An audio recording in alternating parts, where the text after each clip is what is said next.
வேத வசனங்களை ஆர்வத்தோடு கற்றுக்கொள்ள காத்திருக்கும் அன்பர்களை இயேசு கிறிஸ்துவின் இனிய நாமத்தினாலே வாழ்த்துகிறோம். நாம் கடந்த நிகழ்ச்சியிலே மார்க்கு 14ஆம் அதிகாரம் 42ஆம் வசனங்கள் வரை கற்றுக்கொண்டோம்.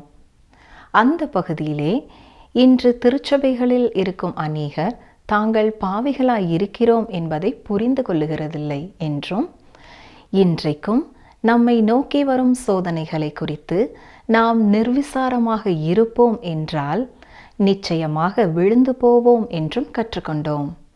அதனைத் தொடர்ந்து இன்று நாம் மார்க்கு 14ஆம் அதிகாரம் 43ஆம் வசனம் முதல் 15ஆம் அதிகாரம் 26ஆம் வசனம் வரை கற்றுக்கொள்ள இருக்கிறோம். இந்த பகுதியிலே நாம் கற்றுக்கொள்ளப் போவது என்ன? கெத்சமனே தோட்டத்திலிருந்து கொண்டு போகப்பட்ட இயேசுவிற்கு என்ன நடந்தது? பேதுரு எவ்வாறு இயேசுவை மறுதலிக்கிறார்? இயேசு கிறிஸ்து ஏன் பாடுகளையும் துன்பங்களையும் அனுபவித்தார்? தொடர்ந்து நிகழ்ச்சியினை பாருங்கள். கர்த்தர் உதவி செய்வாராக. பிரியமானவர்களே, இன்று நாம் மார்க் 14ஆம் அதிகாரம் 43ஆம் வசனம் முதல் சிந்திக்கப் போகிறோம். கடந்த நிகழ்ச்சியின் இறுதியிலே இயேசு கிறிஸ்துவும் சீடர்களும் கெத்சமனேயிலே இருந்தார்கள். தனது வேளை வந்தது என்பதை அறிந்த இயேசு சீடர்களை பார்த்து, வேளை வந்தது, இதோ மனுஷகுமாரன் பாவிகளுடைய கைகளில் ஒப்புக் கொடுக்கப்படுகிறார், என்னை காட்டிக் கொடுக்கிறவன் இதோ வந்துவிட்டான், எழுந்திருங்கள் போவோம் என்று சொன்னார். 43ஆம் வசனத்திலே நாம் பார்க்கிறது போல யூதாஸ் பிரதான ஆசாரியர், வேதபாரகர், மூப்பரோடும் திரளான ஜனங்களோடும் பட்டயங்களையும் தடிகளையும் பிடித்து கொண்டு வந்தார்கள்.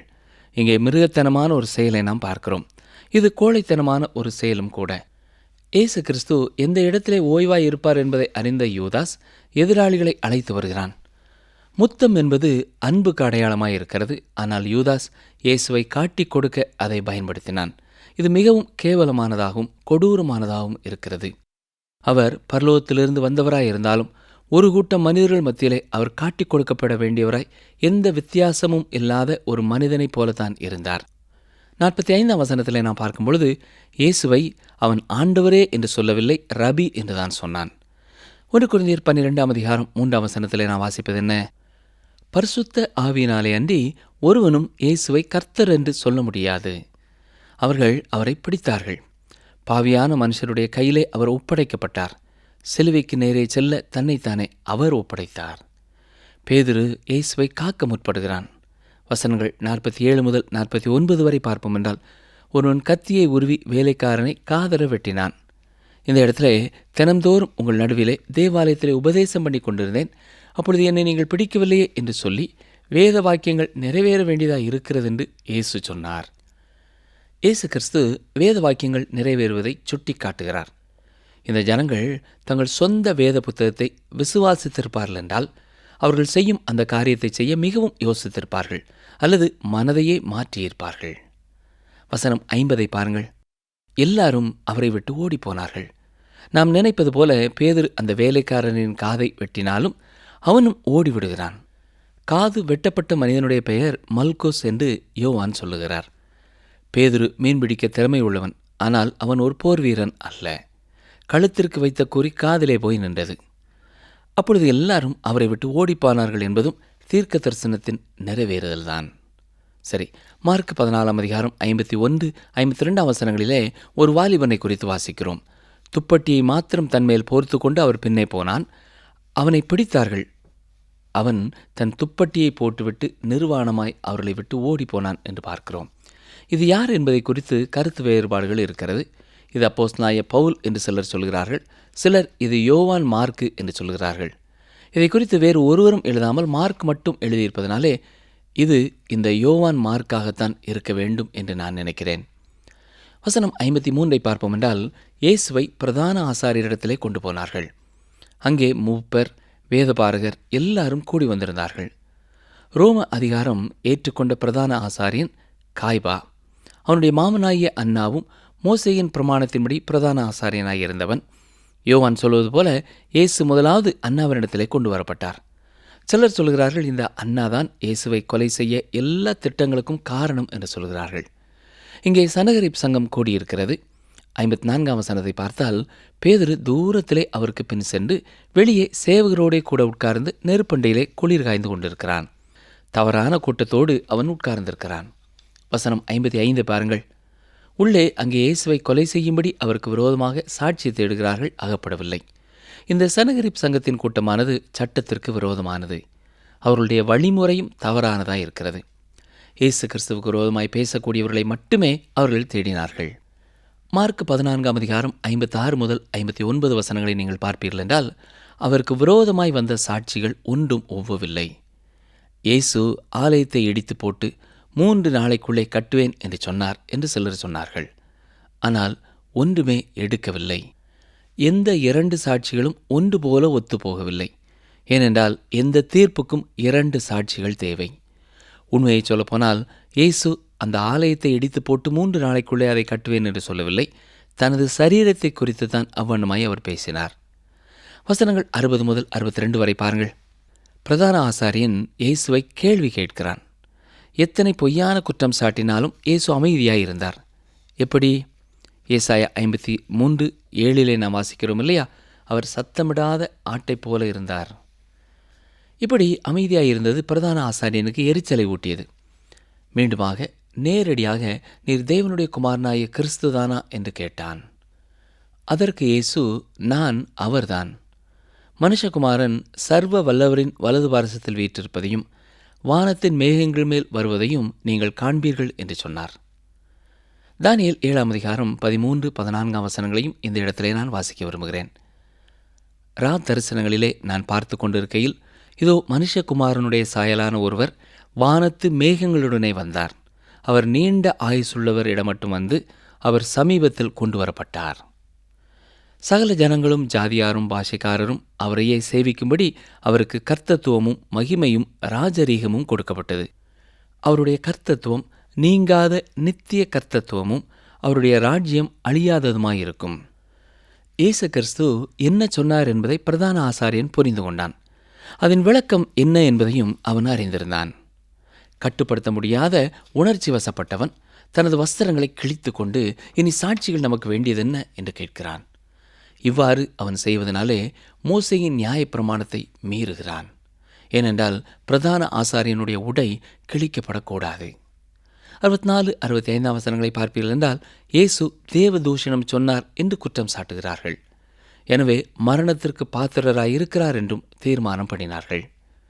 தொடர்ந்து சிலர் அவர் மேல் துப்பவும் அவருடைய முகத்தை மூடவும் அவரை குட்டவும் ஞான திருஷ்டினாலே பார்த்து சொல் என்று சொல்லவும் தொடங்கினார்கள். வேலைக்காரரும் அவரை கன்னத்தில் அறைந்தார்கள் என்று வாசிக்கிறோம். அவர் மேசியா என்று கூறியதனாலே அவரை கொலை செய்ய வேண்டும் என்கிறார்கள். ஆனால் பிலாத்துவினிடத்திலே இயேசுவை கூட்டிச் செல்லும் பொழுது அவர் மேலே அவர்கள் சாட்டின குற்றம் வேறு குற்றமாகும். இயேசு எல்லாவற்றையும் பொறுமையோடு சகித்தார். சற்றே யோசித்து பாருங்கள். தேவகுமாரன் மனுஷர்களால் துப்பப்படுகிறார்.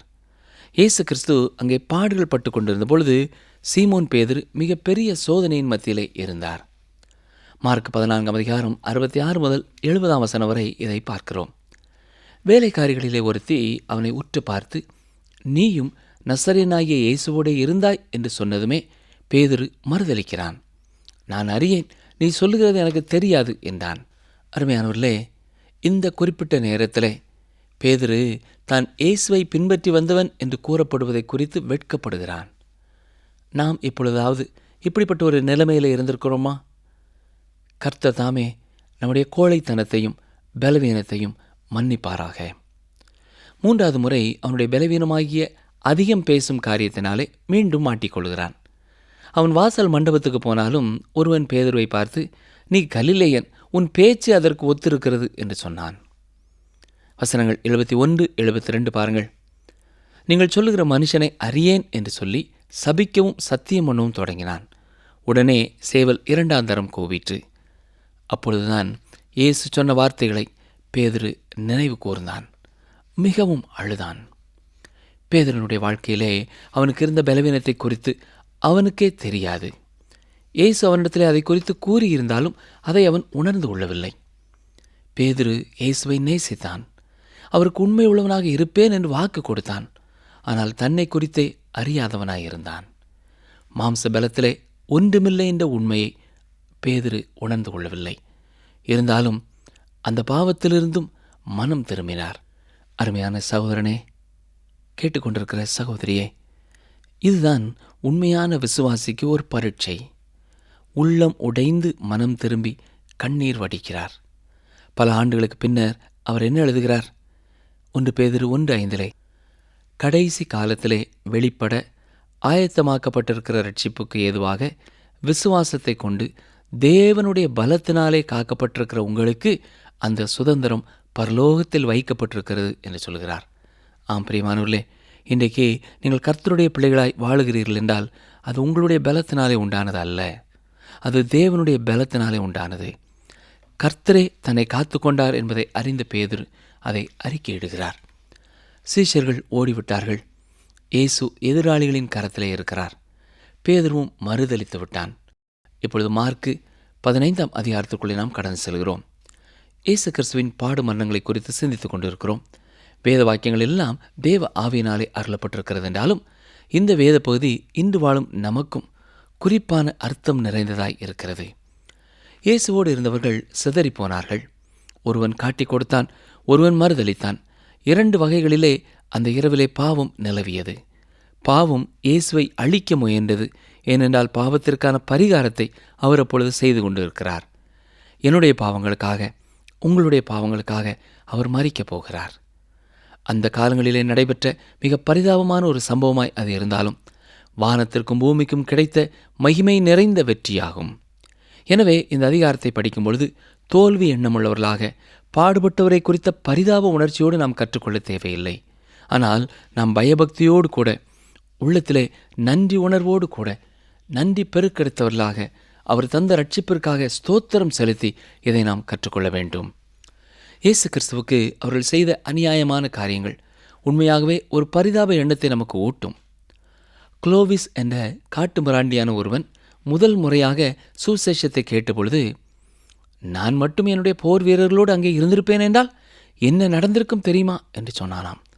ஆனால் என்னை கேட்டுக்கொண்டிருக்கிற அருமையானவர்களே, தேவகுமாரன் நம்முடைய பரிதாபப்படும் எண்ணங்களை எதிர்பார்க்கவில்லை. அவர் நம்முடைய விசுவாசத்தையே எதிர்பார்க்கிறார். ஏன் அவ்வாறு எதிர்பார்க்கிறார்? ரோமர் 10ஆம் அதிகாரம் 9, 10 வசனங்களை நினைவுபடுத்துகிறேன்.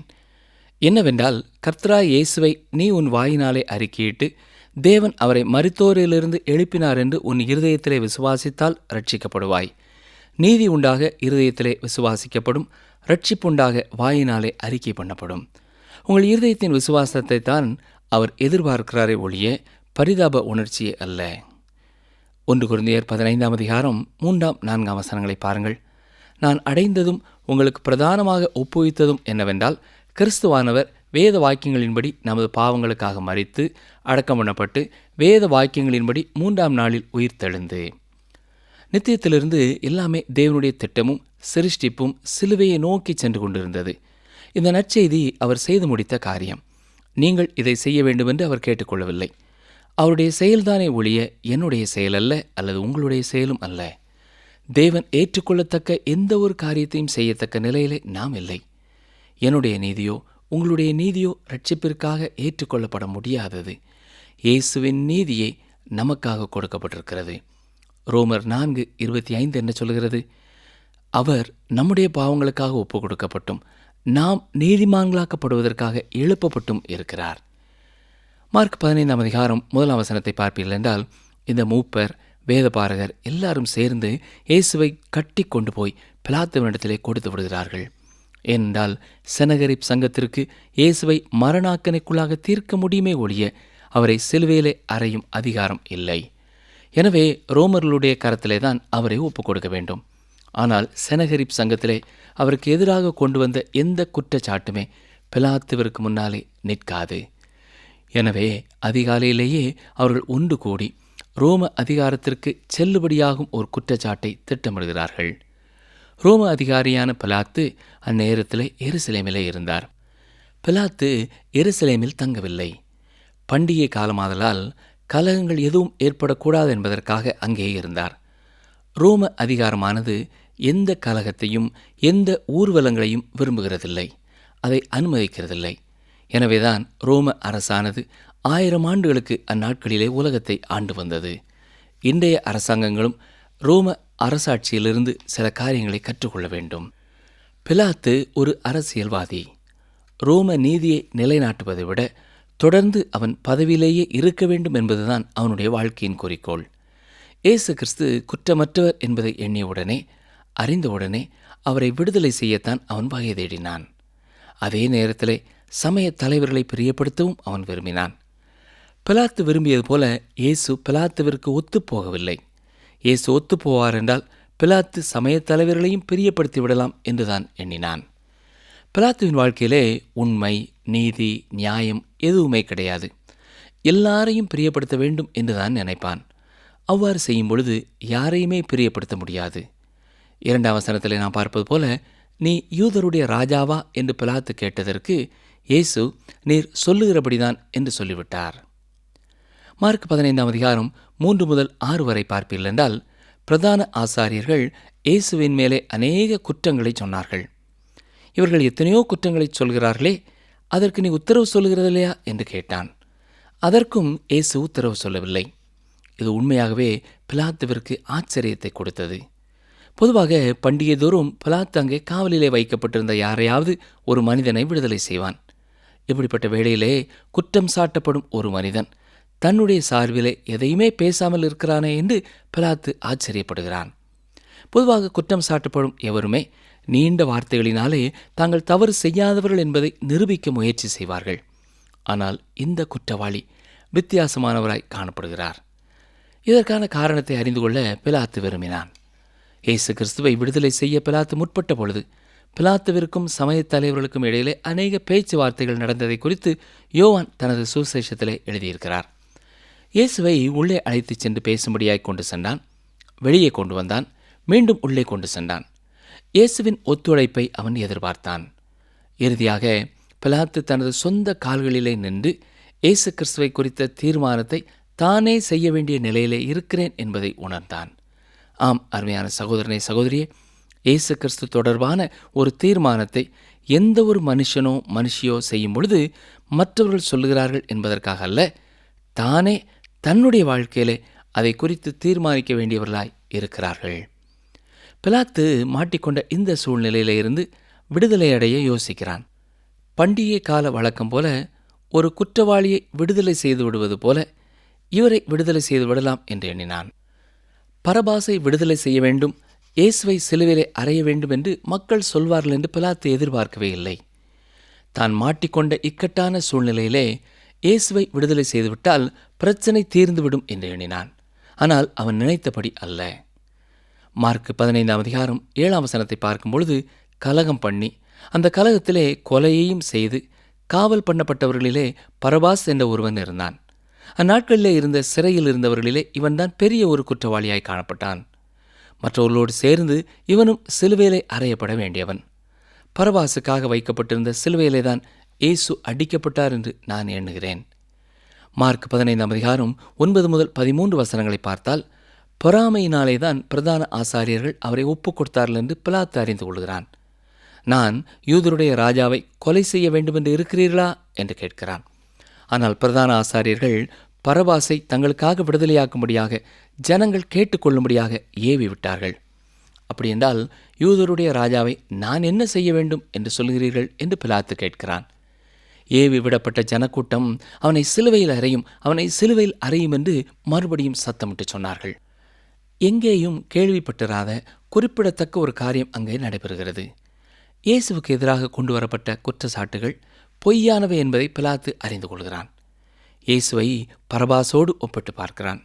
எனவே பரபாசை விடுதலை செய்ய வேண்டும் என்று கேட்டபொழுது அது அவனுக்கு அதிர்ச்சியை கொடுத்தது. நியாய தீர்ப்பு செய்ய வேண்டியவன் இயேசு கிறிஸ்துவை என்ன செய்ய வேண்டும் என்பதை குறித்து மக்களிடத்திலே கேட்கிறான்.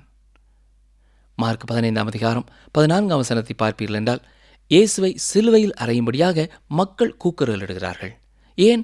அவர் என்ன பொல்லாப்பு செய்தார் என்று கேட்கும் கேள்விக்கு மக்கள் பதில் சொல்லாமல் சிலுவையில் அறையுமென்றே கூக்குரலிட்டார்கள். எதை குறித்தும் சிந்தித்து முடிவு செய்ய கூட்டத்திலே உள்ள யாருக்கும் மனமில்லை. மார்க் 15ஆம் அதிகாரம் 15ஆம் வசனம் பாருங்கள். பிலாத்து அங்கே கூடியிருந்த ஜனங்களை பிரியப்படுத்த மனதுள்ளவனாய் பரபாசை விடுதலை செய்து இயேசுவையோ வாரினாலே அடிப்பித்து சிலுவையிலே அறையும்படி ஒப்பு கொடுத்து விடுகிறான். பிலாத்து எவ்வளவு ஒரு கோழையான, ஒரு பலவீனமான ஒரு அரசியல்வாதியாயிருக்கிறான். கூட்டத்தினரின் கூக்குரலுக்கு செவி சாய்த்து விடுகிறான். இயேசுவை சிலுவையில் அடிக்கும்படியாய் ஒப்புக் கொடுக்கிறான். இங்கே ரோம நீதியானது தவறாய் சென்று விட்டது. குற்றமில்லாத ஒரு மனிதர் மரிக்கப் போகிறார். அருமையானவர்களே, ஒரு நிமிடம் சற்றே சிந்தித்து பாருங்கள். அவர் என்னுடைய இடத்தையும் உங்களுடைய இடத்தையும் எடுத்துக்கொள்கிறார். ஆனால் நாம் குற்றமற்றவர்கள் அல்ல. நம்முடைய குற்றங்களுக்காகவே அவர் அடிக்கப்பட்டார். எந்த ஒரு குற்றவாளி சிலுவையிலே அறையப்படும் முன்னரும் சேவகருடைய கரத்திலே ஒப்புக் கொடுக்கப்படுவார்கள். அந்த குற்றவாளியை அவர்கள் என்ன வேண்டுமென்றாலும் செய்யலாம். அதையே அவர்கள் இயேசுவுக்கும் செய்தார்கள். ஒவ்வொருவரும் தங்களுடைய கரத்தினாலே இயேசுவின் முகத்திலே குத்தினார்கள். அவருடைய கண்களை கட்டிவிட்டு யார் அடித்ததென்று சொல்ல வேண்டும். சரியாய் சொல்லவில்லை என்றால் மீண்டும் மீண்டும் அடித்தார்கள். இப்படி அடிபட்டபடியினாலே இயேசு மிகவும் வாதிக்கப்பட்டவராய் காணப்பட்டார். 33 வயதுடையவர்தான். வாலிபத்தின் பலன் அவருக்கு உண்டு. அந்த தேசத்திலே பல இடங்களுக்கு அலைந்து தெரிந்திருக்கிறார். கால்நடையாய் சென்றிருக்கிறார். அவர் சரீர பலன் உள்ளவர்தான். 30 வயது வரை ஒரு தச்சராக மர வேலை செய்தவர்தான். ஆலயத்திலே விற்று கொண்டிருந்தவர்களை விரட்டி அடிக்கக்கூடிய பலன் பெற்றவராயிருந்தார். ஆனாலும் எந்த இரக்கமும் இல்லாமல் அவர்கள் அவரை அடித்தார்கள். பின்னர் சிவப்பான மேலங்கியை அவருக்கு உடுத்தி முள்முடியை பின்னி அவருக்கு சூட்டினார்கள். யூதர்களுடைய ராஜாவே வாழ்க என்று அவரை வாழ்த்தி சிரசிலே கோலாலே அடித்தார்கள். அவர் மேல் துப்பினார்கள். முழங்கால் படியிட்டு அவரை வணங்கினார்கள். எத்தனை கொடூரமாக கீழ்த்தரமாக அவர்கள் நடந்து கொண்டார்கள் இல்லையா? இந்த இடத்திலே நாம் சிந்திக்க வேண்டிய ஒரு முக்கியமான காரியம் உண்டு பிரியமானவர்களே. அவர் எனக்காக, என்னுடைய பாவத்திற்காக இந்த பாடுபட்டார். இத்தனை பாடுகளையும் வேதனைகளையும் நம் ஒவ்வொருவருக்காகவும் அவர் அனுபவித்தார். சரி, 20-21 வசனங்களை பாருங்கள். தொடர்ந்து அவர்கள் அவரை பரியாசம் பண்ணுகிறார்கள். சிவப்பான அங்கியை கழற்றிவிட்டு அவருடைய வஸ்திரங்களை அவருக்கு உடுத்தினார்கள். இப்பொழுது சிலுவையிலே அறையப்படும்படியாக வெளியே கொண்டு போகிறார்கள். போகும் வழியிலேதான் சிரேனை ஊரானான சீமோனை அவருடைய சிலுவையை சுமக்கும்படியாய் பலவந்தம் பண்ணினார்கள். இந்த சீமோன் பஸ்காவை ஆசரிப்பதற்காக எருசலேமிற்கு வந்திருக்க வேண்டும். நகரத்தின் வாசல் வரை இயேசு சிலுவையை சுமந்து வந்திருக்க வேண்டும். பண்டிகைக்கு வந்த அவனை வழியிலே பிடித்து அவர்கள் பலவந்தம் பண்ணி சுமக்க வைத்தார்கள். கபால ஸ்தலம் என்று அர்த்தம் கொள்ளும் கொல்கதா என்னும் இடத்திற்கு அவரை கொண்டு போனார்கள். பொதுவாக சிலுவையிலே அடிக்கப்படுகிறவர்கள் அந்த வேதனையை அதிகமாக உணராதிருக்கும்படியாக வெள்ளைப்போளம் கலந்த திராட்சரசத்தை குடிக்க கொடுப்பார்கள். இதை இயேசுவுக்கும் குடிக்க கொடுத்தார்கள். வெள்ளைப்போளம் அவருடைய மரணத்தை குறித்து பேசுகிறது. இயேசு பாலனாய் இருக்கும் பொழுதே ஞானிகளிலே ஒருவர் இதை வெகுமதியாக இயேசு பாலனுக்கு படைத்தார். வசனம் 24 பார்ப்போம் என்றால், அப்பொழுது அவரை சிலுவையிலே அறைந்தார்கள். அதற்கு பிறகு அவருடைய வஸ்திரங்களை பங்கிட்டு ஒவ்வொருவன் ஒவ்வொரு பங்கை எடுத்துக்கொள்ளும்படி அவைகளை குறித்து சீட்டு போட்டார்கள் என்று பார்க்கிறோம். எல்லா சுவிசேஷங்களிலுமே அவரை சிலுவையில் அறைந்தார்கள் என்ற வாசகத்தை தான் பார்க்கிறோமே ஒழிய அதன் விபரங்கள் நமக்கு கூறப்படவில்லை. சொல்லப்போனால் பரிசுத்த ஆவியானவர் அதை திரை மறைவிலே வைத்துவிட்டார் என்று சொல்லலாம். அப்படி அவரை சிலுவையிலே அறைந்ததை நாம் எண்ணி பார்ப்போம் என்றால் அது மிக கொடூரமானதாகவே இருக்கும். சங்கீதம் 22:18 சொல்லப்பட்ட தீர்க்க தரிசனத்தின்படி அவருடைய உடையின் பேரிலே சீட்டு போட்டார்கள். சரி, 25-26 வசனங்களை பார்ப்போம் என்றால், அவரை சிலுவையிலே அறைந்த பொழுது 3ஆம் மணி வேளையாய் இருந்தது என்று பார்க்கிறோம். நம்முடைய நேரப்படி அது காலையிலே 9 மணி. மார்க்கு எபிரேய மணிக்கணக்கை பயன்படுத்துகிறார். யோவான் ரோமர்களின் மணிக்கணக்கை பயன்படுத்துகிறார். சிலுவையிலே யூதருடைய ராஜா என்று எழுதி தொங்கவிடப்பட்டிருந்தது. இது எபிரேய, கிரேக்கு, லத்தீன் மொழிகளிலே எழுதப்பட்டிருந்தது என்று யோவான் சொல்லியிருக்கிறார்.